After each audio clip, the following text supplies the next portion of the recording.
When Miss Marple found the locked attic, she expected dust, cobwebs, maybe forgotten heirlooms. What she found instead was a diary written in two different hands by one person, a diary that predicted murders before they ever happened. But the final entry, it mentioned you. If you think you can decipher what Miss Marple missed, stay with us. And don't forget to like, comment, and subscribe before the last page turns itself. There are rooms in the world that were never meant to be opened. In 1947, a fire consumed the east wing of Haverton Manor. The cause was never determined. The flames, it was said, never spread beyond a single room, an attic which, according to floor plans, never existed.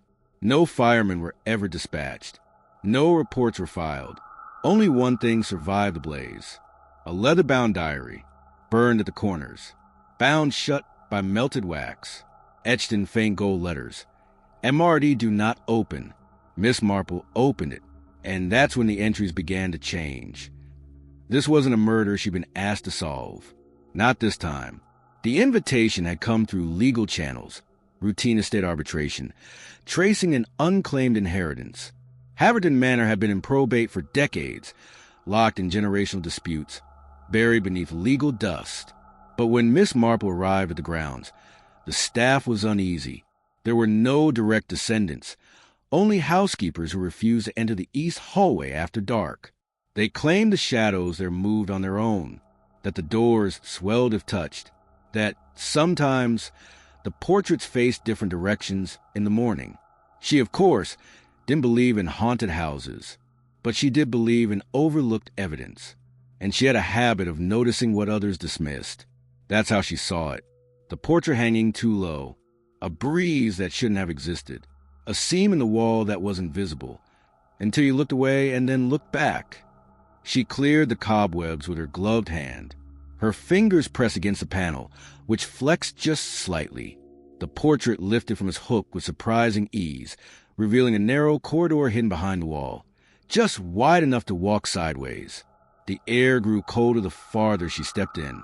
The hallway was silent, yet her footsteps sounded delayed, as if the sound took longer to reach her ears. At the end of the passage was a door. Old wood, iron-braced, no handle, no keyhole, only 3 bolts sealed with red wax. Each bolt bore a faint sigil, etched by hand. She hesitated, then pressed her fingers against the first bolt. It came free, with a reluctant groan. The second resisted, moaning like a living thing. The third, she had to pry loose with a metal hairpin. When it dropped to the floor, it didn't bounce. It just stayed there. The door creaked open on its own, just an inch, and from the gap came a smell, like wet parchment, charcoal, and something faintly sweet, like decayed lavender. The attic wasn't large. Bare rafters. Dust so thick it lay like snow.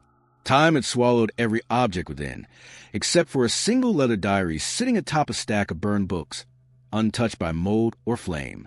Miss Marple stepped forward, eyes drawn to the gold lettering on the cover. MRD do not open. She opened it. The first page was blank.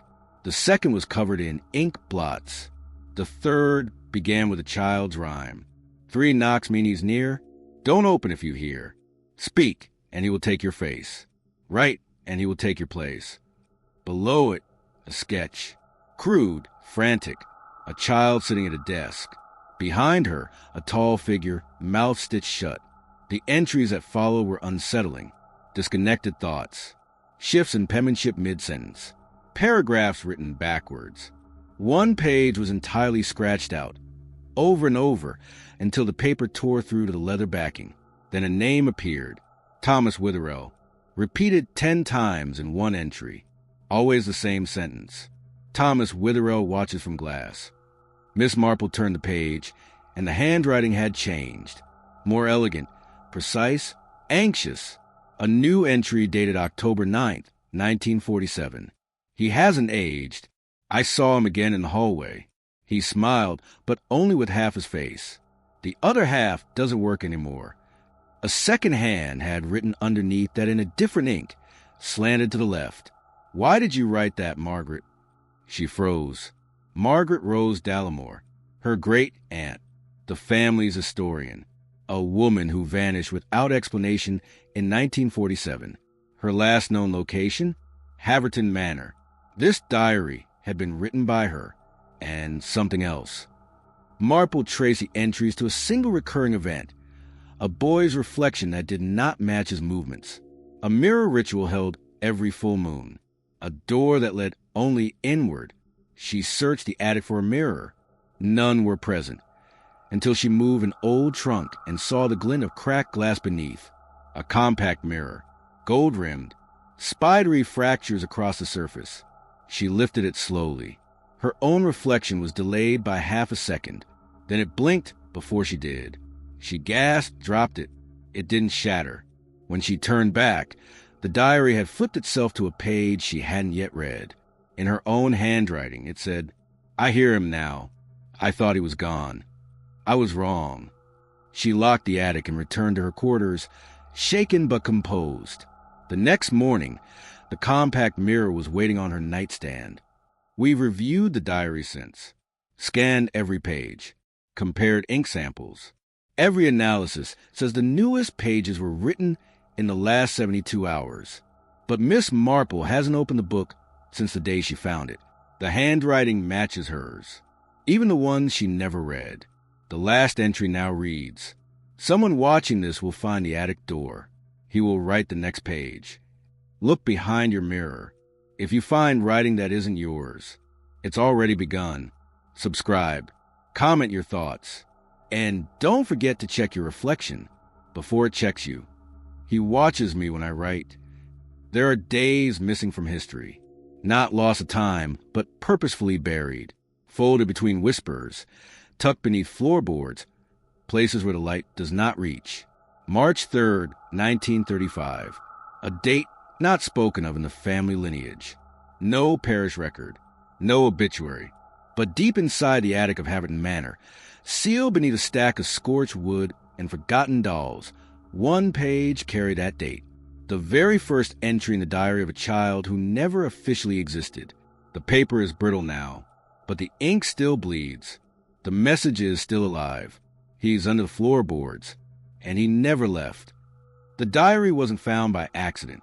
Miss Marple had gone to Haverton Manor on behalf of a law firm tasked with resolving a 72-year-old inheritance dispute.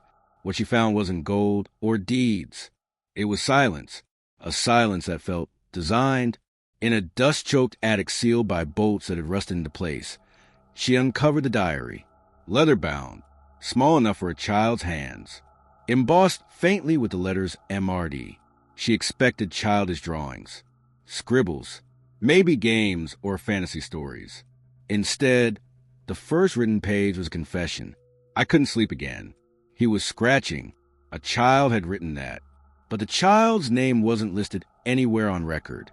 No school enrollment, no hospital file, no census, just a phantom entry in a book that shouldn't have survived the fire. And one name, Thomas Witherell. March 9th, 1935. The next entry. Mother says the house is settling. But I don't think the house should say my name when it does. The penmanship was looser this time, but the spacing between each word had changed. Uneven, as if the boy was pausing, listening, writing only when it was safe. Then, a note scrawled vertically in the margin. "Don't say it out loud. It helps him remember." That same page bore the first mention of the name Thomas Witherell, written 4 times. And each time, the handwriting stiffened, the letters sharpened. The ink grew darker, as if the pen was being forced. A drawing accompanied the entry, a crude image of floorboards peeled back like rotting skin, with 2 white eyes looking upward from the crawlspace. Miss Marple had the drawing analyzed. The ink used to render the eyes was different than the rest. A pigment no longer manufactured, one only available through an apothecary shop that had closed its doors in 1936. Another entry, March 12th. "I tried to stop writing.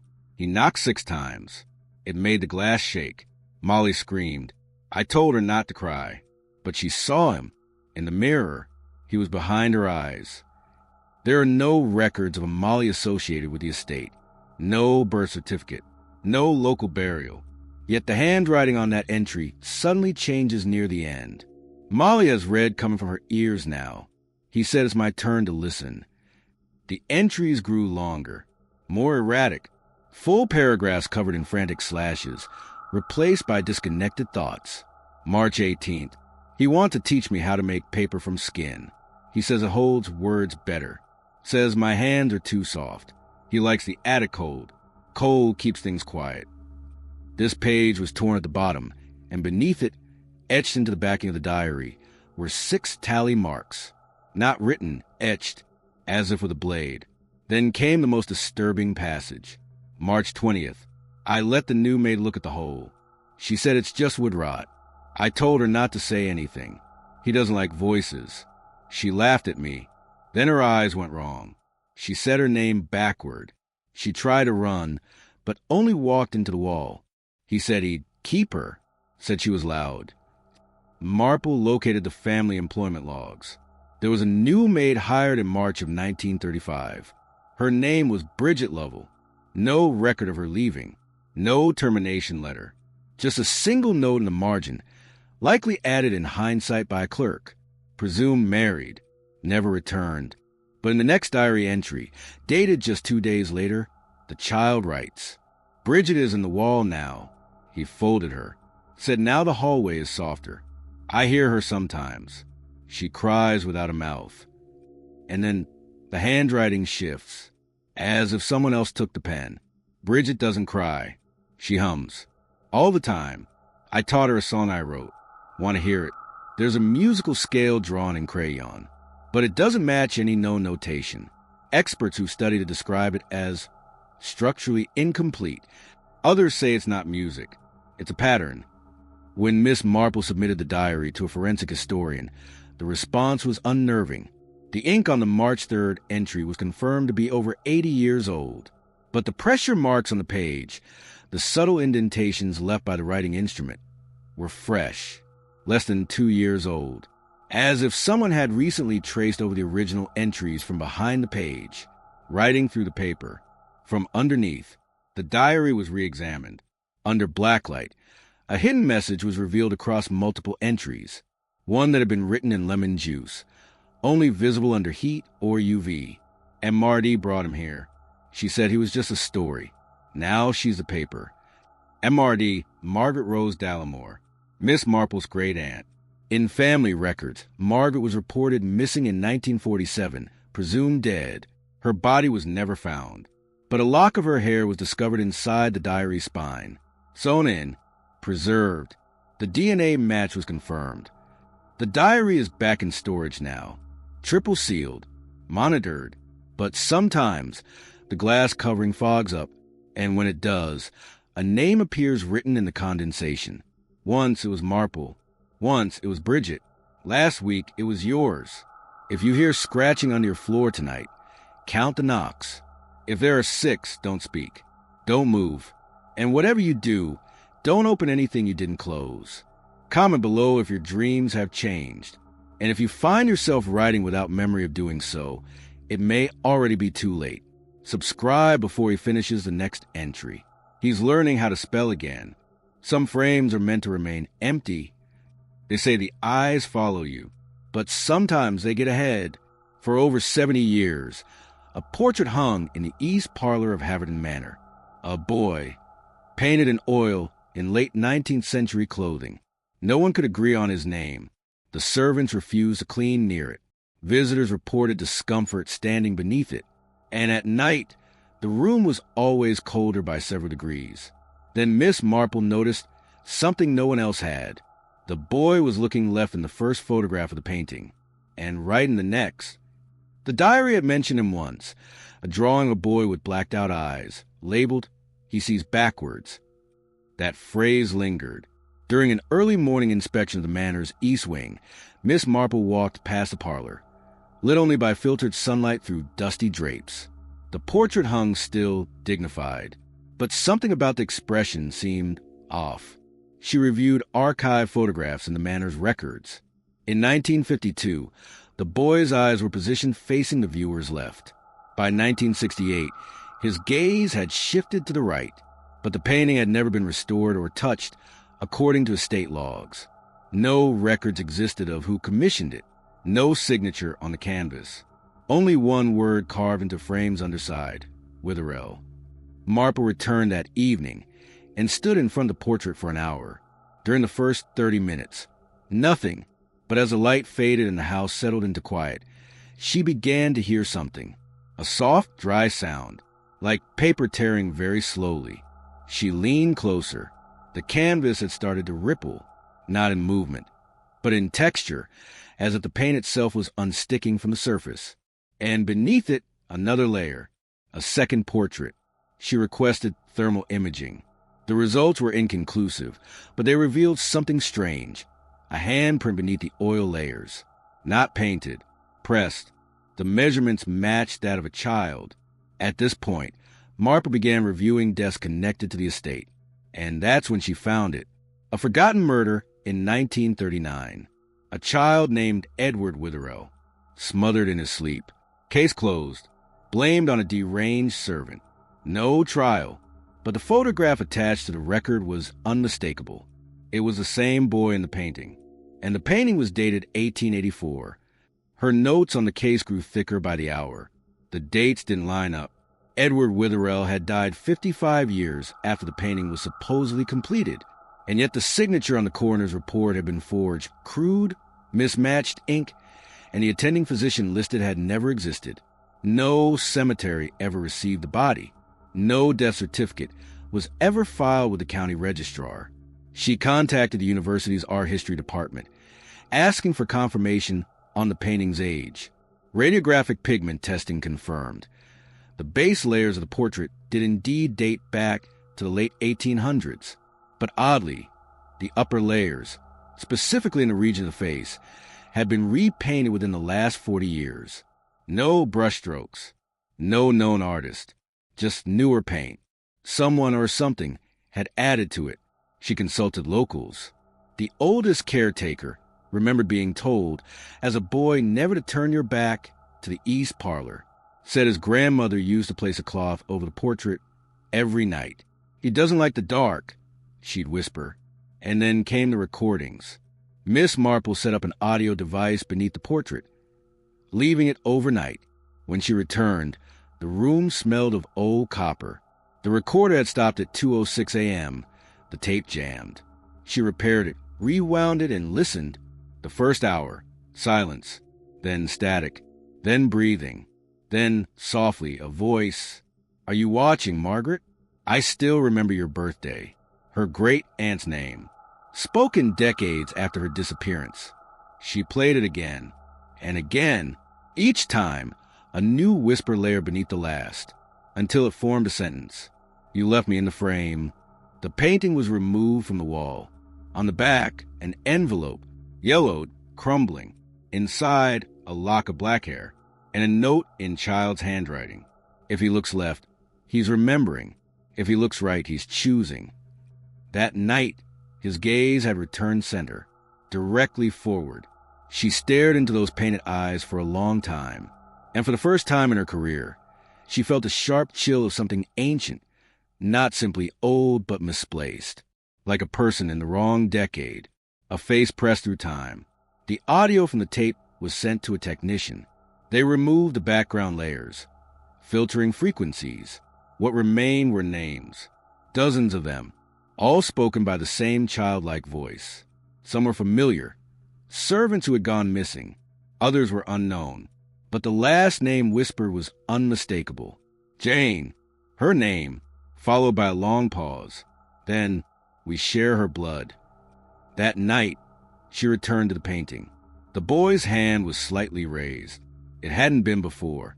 The portrait was stored in the manor's cellar, locked away. 3 days later, a tourist took a photo through a cracked cellar door. The painting had turned, not hung crooked, turned. The boy's back now faced the cellar. His reflection, however, remained in the glass, facing out, and his eyes were still moving. Marple requested the portrait be sealed in an artifact case. It was transferred to a university preservation facility. On the first night in storage, All 3 cameras monitoring the room shut down for precisely 6 minutes. When restored, the footage revealed a blank wall. The painting had vanished. They found it the next morning on the ceiling. No one could explain how it got there. No prints. No signs of disturbance. The only clue, a child's handprint smeared in oil beneath the light fixture, facing downward, as if someone had reached from above. The recording still exists. Listen long enough and you'll hear your own name. They say it's impossible. But then again, so is a boy painted in 1884 whispering in 2025. If your family ever owned a portrait with no artist, check it, and if the eyes face forward, you were already chosen. Comment your name below.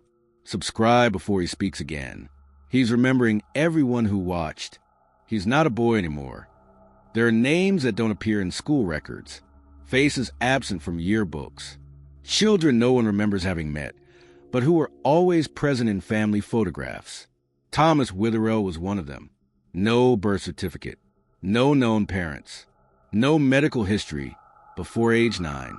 But in the sealed records buried within a hollow wall at Haverton Manor, his name was found, scribbled in the margins of an officer's dying confession. 5 words. He's not a boy anymore. It began with a loose panel in the West Study. Miss Marple had been tracing architectural inconsistencies noted in the diary, a sketch of a hallway that didn't appear on the current blueprint. While cross-referencing the wall structure, she noticed a seam, a hollow space, dry, undisturbed. Inside, she uncovered a bundle of old constabulary files, wrapped in twine, pages brittle from time, stamped with ink that had nearly faded. Some were redacted with thick graphite, others were misfiled or unsigned, but the contents were unmistakable. A child, multiple disappearances, sudden silences in neighboring homes, families relocating with no explanation. At the center of it all, Thomas Witherell. And no one ever asked why the children who vanished were never looked for long. The first official record is dated July 14th, 1912. A woman named Agnes Holloway, a housemaid, reported an unfamiliar boy standing in the corridor of the Witherell estate. She described him as silent, unblinking, barefoot. She claimed he was staring at a mirror, but wasn't reflected in it. Her report was dismissed as hysteria. 10 days later, she disappeared. That same report was later annotated in a different handwriting. Returned 3 days later. Did not speak. Would not eat. Died in sleep. Eyes open. The next document is stranger still. A school application for a Thomas Witherell dated 1914 bearing a forged signature. The bottom of the form simply reads, "Removed from class for disruptive behavior." He was whispering answers before questions were asked. Marple followed the thread. Each paper connected by handwriting that matched but varied in age, as if written by the same hand across decades. Then she found the police interview. It wasn't official, more like a personal journal entry from a constable named Edgar Bly, handwritten, unfiled, hidden behind a false bottom in one of the ledgers. It ends with, "There were teeth in the wall, small, human. None were missing from the Witherell child." Constable Bly's full notes were recovered in a leather-bound field journal. They were never entered into evidence. The handwriting deteriorated with each page, and by the final entry, it was barely legible. I asked him where the other children were. He said they went home.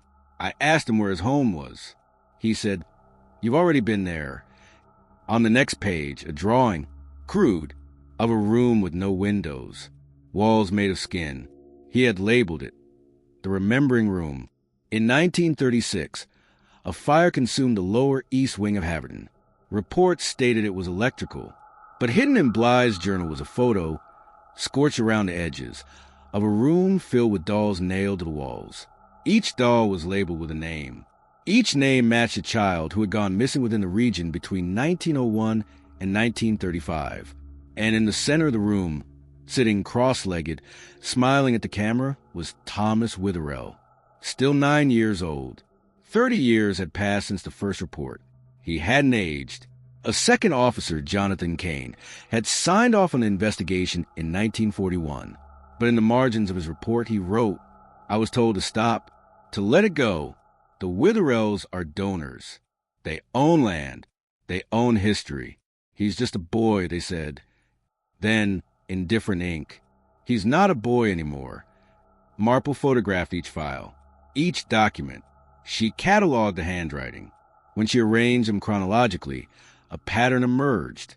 The handwriting was consistent, identical. In fact, over more than 70 years. Graphology experts concluded it was written by the same person, but they could not explain how. Because the first known entry was from 1898. The last was dated 1979. The same hand, the same pressure, the same flawed loop on every capital R. Each document referenced different aliases. T. Witherell, THW, the W boy, but one image reoccurred.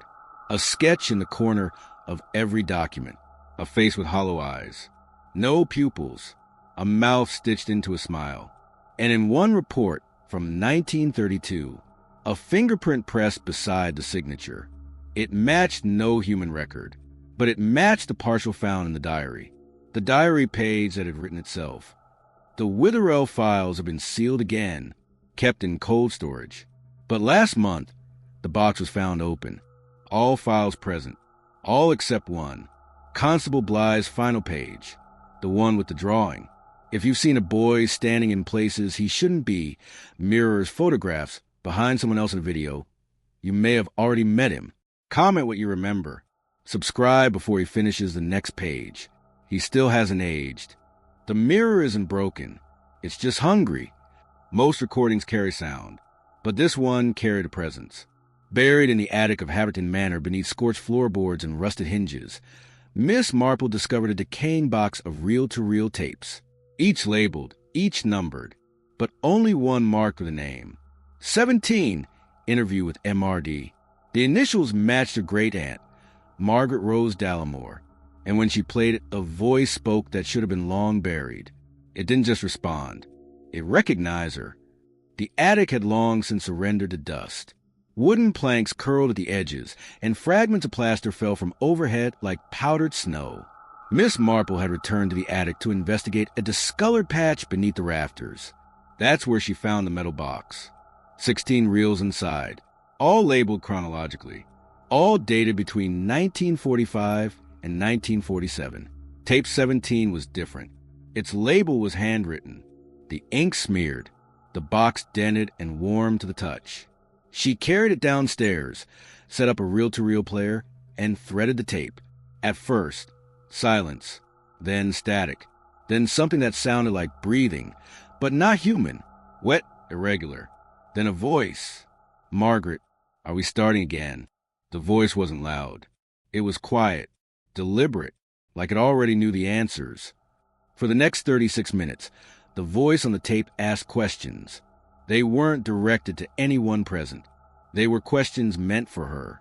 Do you remember the third mirror? The one you buried beneath the stairs? I kept it. You never broke it properly. Marple paused the tape. The room felt colder. Not from fear, but familiarity. She'd never seen that mirror, but she knew where the stairs had once been. She resumed the tape. You told the others I was pretend, but I know you still talk to me when you think no one's listening. That's why I stayed. No other voices were present on the tape. No sound of an interviewer. No room noise. Just that single voice, as if it were speaking into a void. Then the question shifted. Do you think the paper can hold me? Do you think ink is enough? A long pause. You're watching again, aren't you? Then laughter. Dry, breathless. Miss Marple checked the back of the reel box. In faded pencil, someone had written, "Play once only. He hears best a second time." She reviewed the other reels, but none carried the same tone. Most were standard estate recordings, voices of long-deceased staff cataloging possessions, financial documents, occasional readings of letters. All factual. But tape 17, it changed when she played it a second time. The voice repeated its introduction, but this time it used a different name. Jane, do you remember the third mirror? Marple froze. That was her name. And then, I like your great-aunt, but I like you more. You don't write with your left hand. She tried to hide me in words. You won't. The lights flickered. The tape stuttered. The room filled with the sound of ticking, like 100 clocks out of sync. Then the voice returned. You left the attic open. She stopped the tape, but the sound didn't stop. The reel had ceased spinning. But something continued playing through the speaker. A faint whisper, her name repeated. She unplugged the player. The whisper didn't stop. Then it spoke a final phrase before silence fell. The mirror isn't broken. It's just hungry. She turned toward the window. In the glass, her reflection was delayed, and it was smiling. She boxed the tapes, locked them away. But in the days that followed, something changed. She began to hear tapping in the mirrors, always at 2:06 a.m., the same timestamp when the voice had first acknowledged her. Audio engineers were brought in to analyze tape 17. Their report stated there were multiple layers of sound embedded in the recording, beyond the frequency range of normal human speech. When isolated and slowed, these layers revealed distorted phonemes, backward speech, the phrase repeated most often. She knew. She lied. He waited. The tape was scanned for electromagnetic residue. Traces were found. They matched the signal recorded during high-energy auroral storms, not from recording equipment, from transmission. Tape 17 has not been played again, but the reel has shortened by exactly 1 second. If you hear tapping from a reflective surface tonight, don't respond. Don't look directly at your own reflection. And don't call your name out loud in an empty room. He may already be listening. Subscribe before he learns your voice. The mirror is still hungry. Never let the glass face moonlight. Rituals aren't always about summoning. Some are designed to contain. In the town surrounding Haverton Manor, there's a tradition no one writes down, a practice whispered between generations, never spoken aloud in daylight. It involved mirrors, covered, buried, sealed behind brick walls. Once a year, on the first full moon of November, the Witherell family would hold a gathering, but no invitations were ever sent, and no guests were ever seen entering. Only the servants knew the name for it, the mirror ritual. Its purpose? To keep the evil on the inside. Miss Marple returned to the attic where the diary was found. She hadn't noticed it before. Tucked under a moth-eaten sheet, behind broken furniture and warped crates, a tall, narrow object wrapped in oilcloth and twine. She pulled it free. The twine snapped with little resistance. Beneath the cloth was an antique mirror, tarnished, cracked from corner to corner, its frame carved with tiny figures, people covering their eyes. The diary had warned her once. Never let the glass face moonlight. She didn't understand why. Not yet. But the dust on the floor was disturbed in a pattern, as though something had crawled out from where the mirror stood. Miss Marple began asking questions in the village, not to historians or officials. None of them would speak. She went to the oldest residents, the ones who lived farthest from town square, whose windows were nailed shut, whose homes had no mirrors at all. One woman, nearly 90, answered the door wearing gloves and a veil. When Marple mentioned Haverton Manor, the woman didn't blink. She just said, "You came too late. The last ritual wasn't done." And then she closed the door. Another man, a retired stonemason, revealed he had once worked inside the manor in 1962. He remembered being paid to help lift a crate containing a mirror into the attic. He remembered the warning. If it reflects the moon, it opens. Then he handed her an old photograph. In it, 5 people stood in a circle, surrounding a cloth-covered mirror. 4 members of the Witherell family. The 5th was Margaret Rose Dallimore.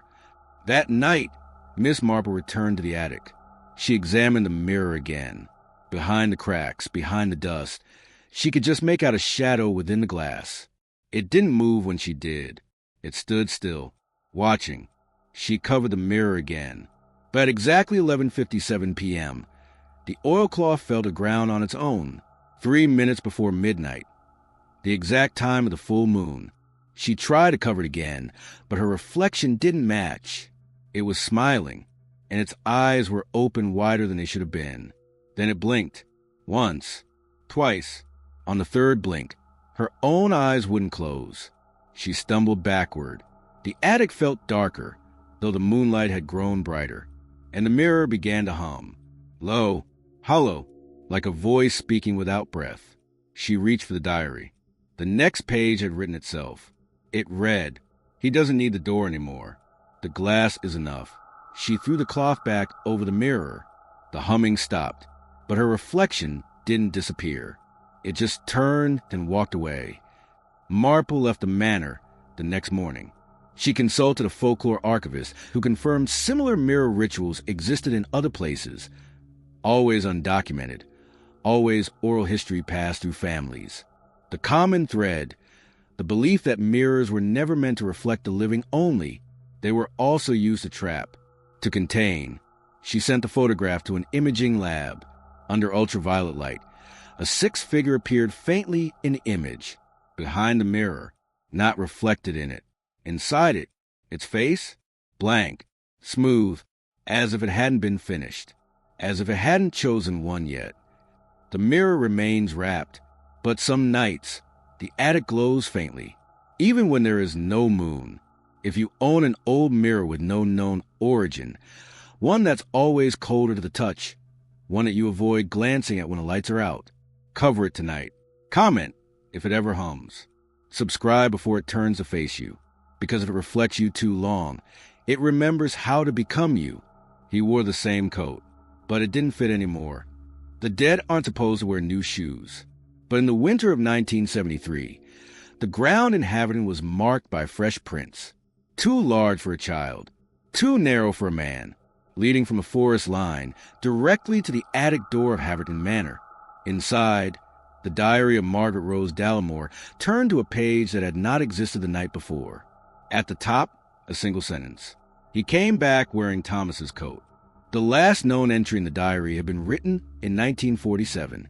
Until now, in January of 1973, Miss Marple returned to Haverton to conduct a second review of the attic and storage rooms.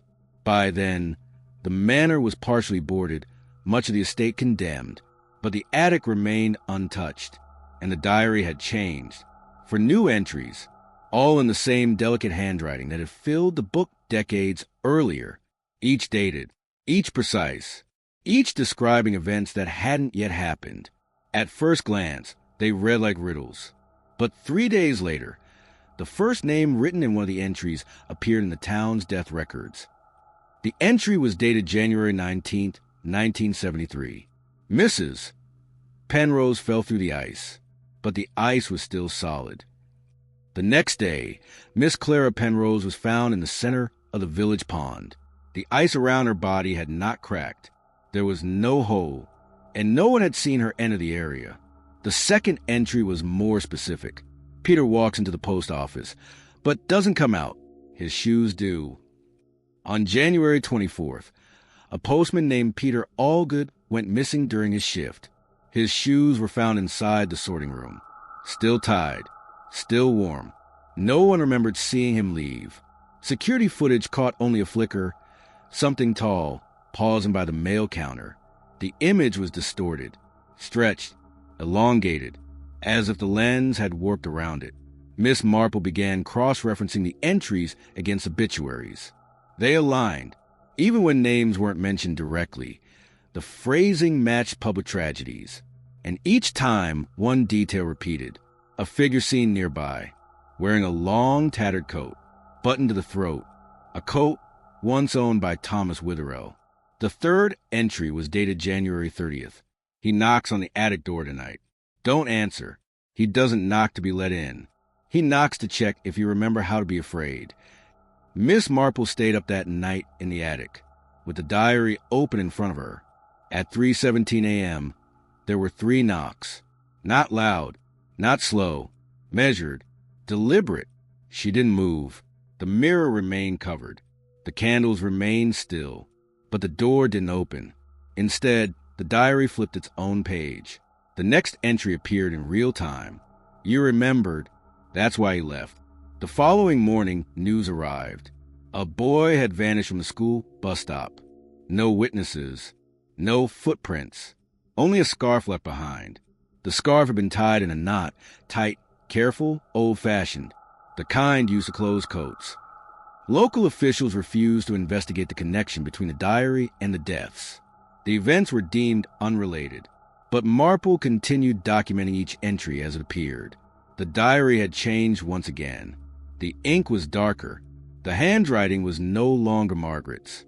It was smoother, confident, almost adult, but the tone was not that of a man. It was a child pretending to be one. One final entry appeared after a week of silence. I wore the coat so you'd recognize me, but I've outgrown it now. Beneath it, a single fingerprint, pressed into the page. Not ink, blood. The diary remains open. Pages still turn. New names appear weekly. Some aren't from Haverton. Some aren't from this century.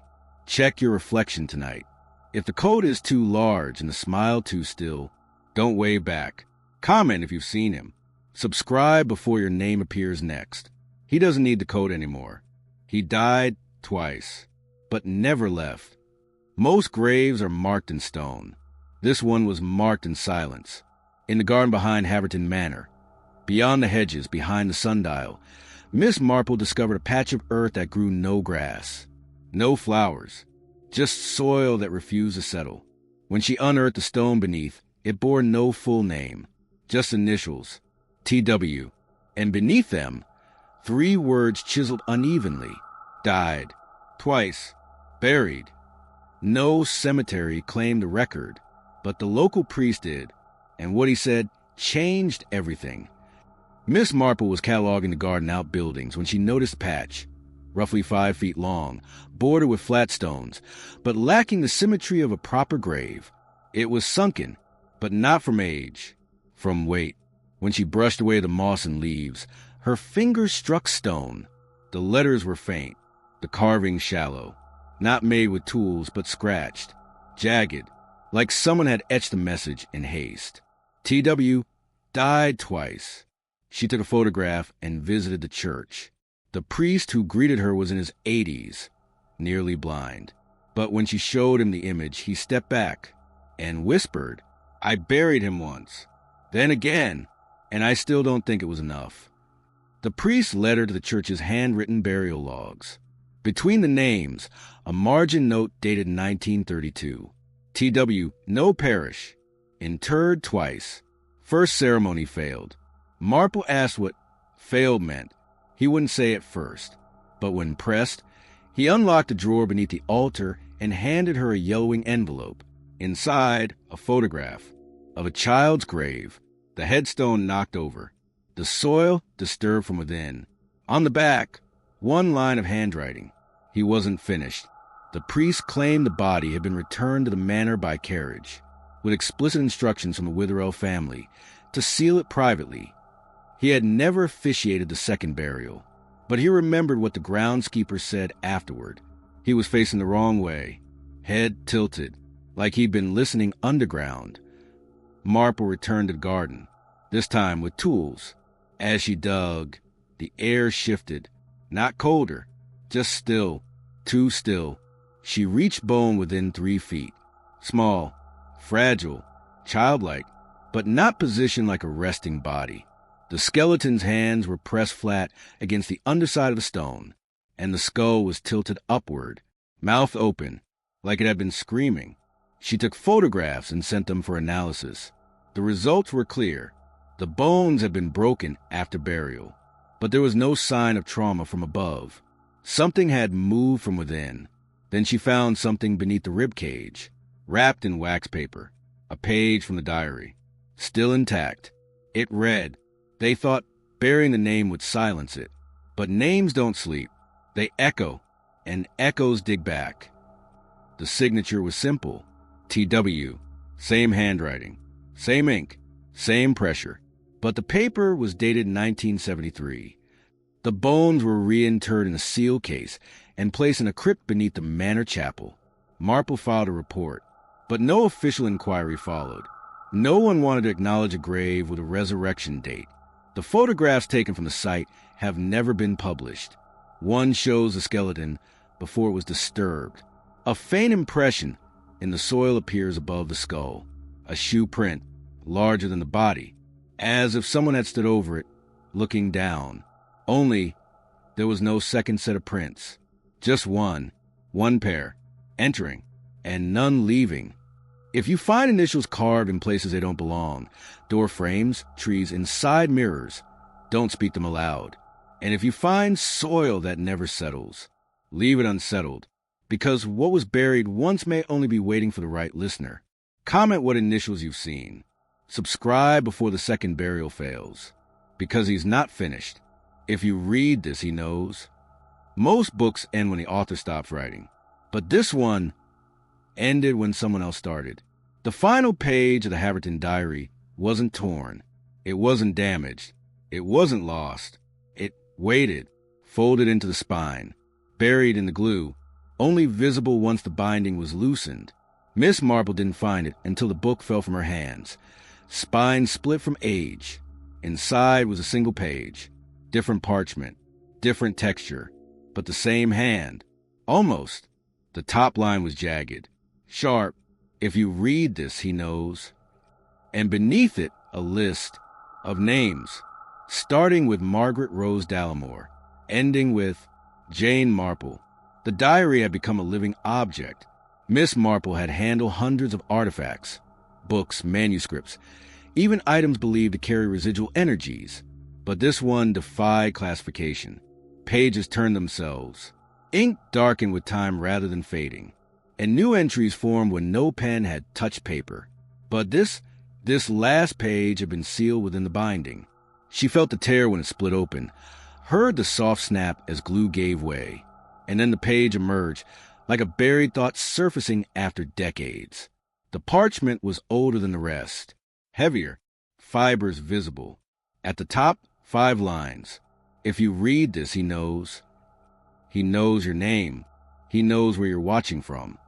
He knows what you fear. He is writing too.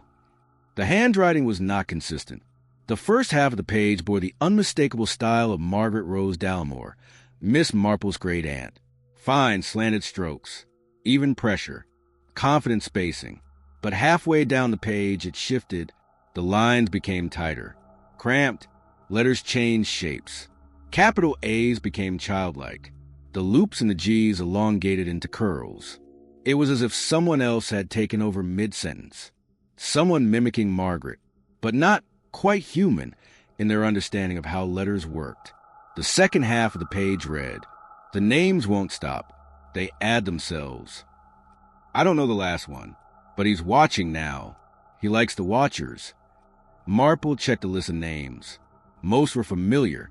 Servants, villagers, even officers from the Witherell files. But 2 names stood out. Her own, and one more. Below her name was a final, half-written line. Vi. The ink trailed off as if interrupted, or distracted. She isolated the page and placed it under a magnifier. There were impressions beneath the ink, pressure marks that didn't match the visible text. Using light-angle photography and a forensic scan, she uncovered hidden script beneath the original writing. It was a repetition. Again and again. He is in the mirror.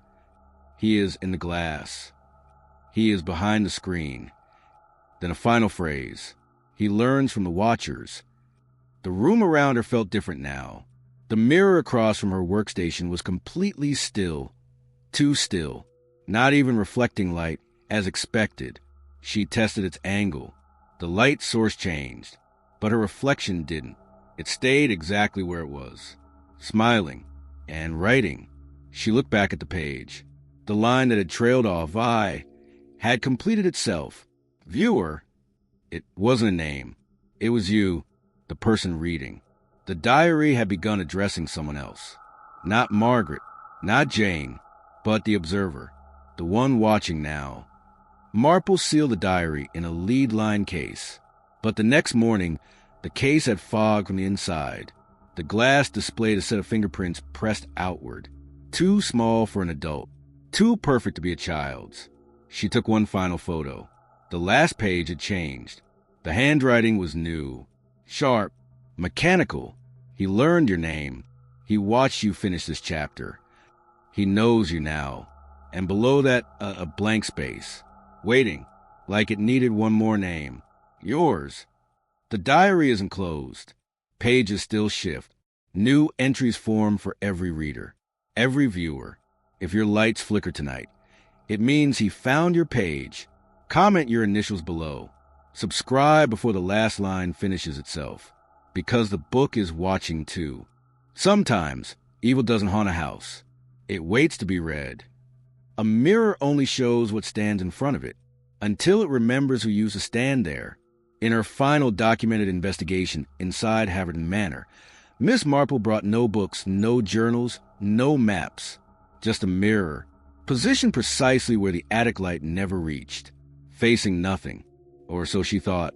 What followed was not recorded in words. It was recorded in reflection, and for the first time, the mirror didn't copy. It chose. The attic had changed, not in appearance, but in atmosphere. Light no longer behaved the same way. Shadows stretched without moving, and the air was still, unnaturally so. Miss Marple set up the mirror exactly at midnight. No electricity, no candles, just the faintest sliver of moonlight through the broken rafters. She activated the old camera in the corner, motion-triggered, infrared-capable, wired to a portable monitor in the hallway below. The mirror stood alone, centered, and Miss Marple sat across from it, waiting, not for a reflection, but for a reaction. The camera footage, recovered days later, starts with a normal frame. Marple sits still. Her reflection mirrors her exactly, until time-stamped 12 minutes and 39 seconds. Her head tilts slightly. In the mirror, it doesn't. Then the reflection smiles. Miss Marple does not. It's subtle, barely visible unless you're watching closely, but the camera captures it. At 17 minutes and 6 seconds, the reflection lifts a hand. Slowly, palm forward, Marple remains motionless. Then behind her, just off the frame, a shadow appears. The monitor glitches. Not once, repeatedly. Lines distort, audio warps, and then silence. Absolute. The reflection stops smiling. It begins writing. On glass, letters form in reverse across the surface. Read me aloud. Marple leans forward. She doesn't speak. She's reading, but not aloud, and the reflection frowns. It tilts its head. Then the screen cuts to black. Footage resumes 26 minutes later. Marple is standing. The mirror still shows her seated and writing. She turns slowly to leave, but her reflection stays. Still smiling, still writing. She walks out of frame, but her image remains. Then the attic lights flicker, despite no power source. The diary, left nearby, flips open. A new entry writes itself. She's on the wrong side. And at the bottom, you're watching too late. The monitor feed cuts again, this time permanently. When the equipment was recovered, the mirror was shattered, but only from within. The cracks spidered inward, like something had tried to escape the glass, but couldn't. The footage retrieved shows faint afterimages, blurs, not of Marple, of others, children, faces familiar from the Witherell files. Reflections that never appeared in life, each watching the camera, each mouthing the same word.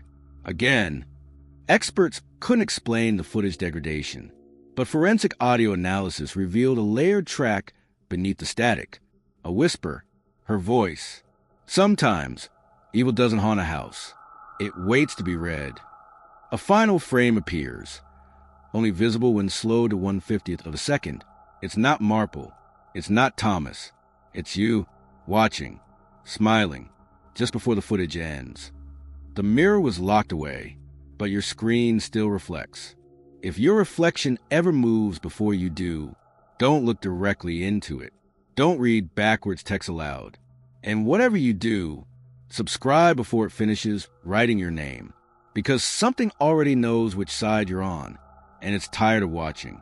Now it wants to be seen. Never sleep with a mirror thinks it's real. Mirrors aren't windows. They're imitations. But what if the imitation grew tired of pretending? What if it built something of its own, a room that looks like yours, but doesn't want to be you? Haverton Manor was built in 1847. Its blueprints list 28 rooms, but Miss Marple found a 29th. It was behind a false wall, and inside was a room that already knew her, a perfect match, but reversed, like it had been copying and aging all on its own. The discovery was unintentional. Miss Marple was re-examining the eastern corridor, the wing previously gutted during World War II bombings. According to every plan, map, and blueprint, there was no remaining structure beyond the fireplace wall at the end of the corridor. But something didn't fit. The hallway was asymmetrical. One side echoed, the other didn't. And when she pressed a palm against the wall, it responded not with hollowness, but with warmth. She measured the depth. For feet, unaccounted for. A false wall. Miss Marple chiseled along the edge where plaster met stone. Behind it, a narrow passage. And at the end, the door. Wooden, unpainted, locked from the inside. The keyhole had no key, but the door opened anyway. The room was cold, not from temperature, but tone. Every piece of furniture mirrored a nursery in the West Wing, one that Miss Marple had cataloged weeks prior. Same dresser, same window placement, same broken mobile of glass swans. But each item was reversed. The bed leaned left instead of right. The toy chest opened on the wrong side. Even the photographs on the walls, identical to the nursery next door, had text that appeared backward, as if printed from inside a mirror. One photo, in particular, caught her attention. A child sitting on the bed, legs crossed, face obscured. The reflection in the glass frame showed something different.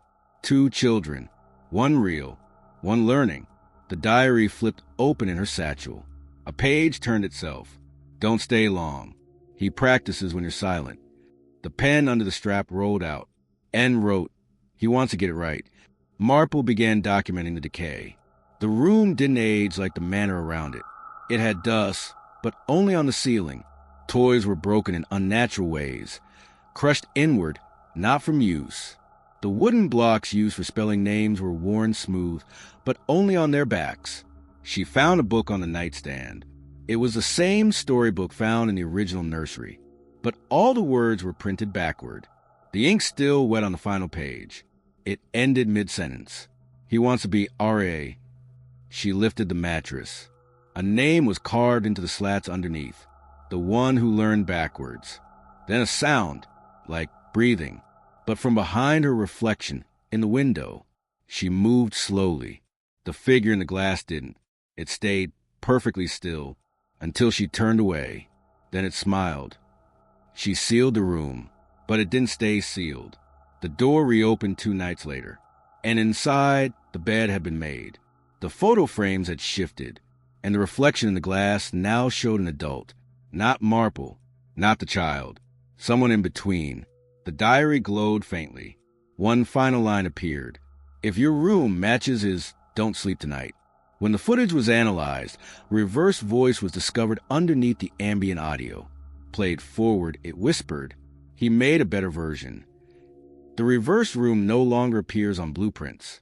But if your bedroom furniture has ever shifted without you noticing, if your reflection seems faster than you are, if a photo frame once showed you and now shows something taller, check beneath your mattress. If there's a name carved there, leave the house. If you want the next case decoded from this cursed diary, stay close. We never close the book without a trace, because he's almost ready to switch. The 8th is not for looking out. It's for looking down. Most people look up to count windows, but very few ever ask if the house is looking back. Haverton Manor has 7 windows on its upper floor, but only if you're standing inside, because from the outside there are 8. One of them doesn't connect to any room. No floor beneath it, no door beside it, and yet someone took a photograph through it. A photograph of Miss Marple asleep, in her own bed, from above. The blueprints of Haverton Manor, dated 1851, are preserved in the local records office. They're precise, hand-drafted in ink, annotated and read by the original architect, and stamped by the Royal Historical Society. Every room, stairwell, and corridor is accounted for. Every wall, load-bearing or false, is measured. There are no inconsistencies, except one. The north-facing exterior wall of the manor clearly displays 8 evenly spaced windows on the upper level. But from the inside, only 7 rooms line that floor, each with 1 window. The 8th, according to records, has no assigned space, no interior frame, and no architectural support. It shouldn't exist, but photographs say otherwise. And Miss Marple had one of them, slipped beneath her door with no return address. He's still watching through one of you. Most horror ends when the screen fades to black. But what if the story doesn't stay inside the screen? What if something watched you as you watched it? Every mirror you've passed since you began the story. Every shadow that didn't quite move when you did. Every small glitch you blamed on buffering or lag, or a bad connection. What if that wasn't the system? What if that was him? Not haunting the manor anymore. Just watching. Waiting. For one viewer to see him first. The footage ends where it began. With a camera, an attic, and a reflection. But the reflection isn't hers anymore. It belongs to whoever watches longest. Miss Marple's final log entry, never spoken aloud, was found handwritten in the margin or frame from the corrupted tape. If you see him, do not tell the others. He chooses the ones who speak. We slowed the feed, frame by frame. At 22:04, the mirror flickers. Not a glitch, not a crack. An eye, open, fixed, blinking once. Miss Marple had left the attic, but her voice remained. He's still watching through one of you. The diary isn't closed. Its pages wait in silence. Some sealed in wax. Some stuck together by the cold breath of something that remembers names better than faces. If you felt watched since beginning, if your screen dimmed without warning, if you rewound the tape and saw something different the second time, it means you were noticed. And if you want the next case decoded from this cursed diary, stay close. We never close the book without a trace.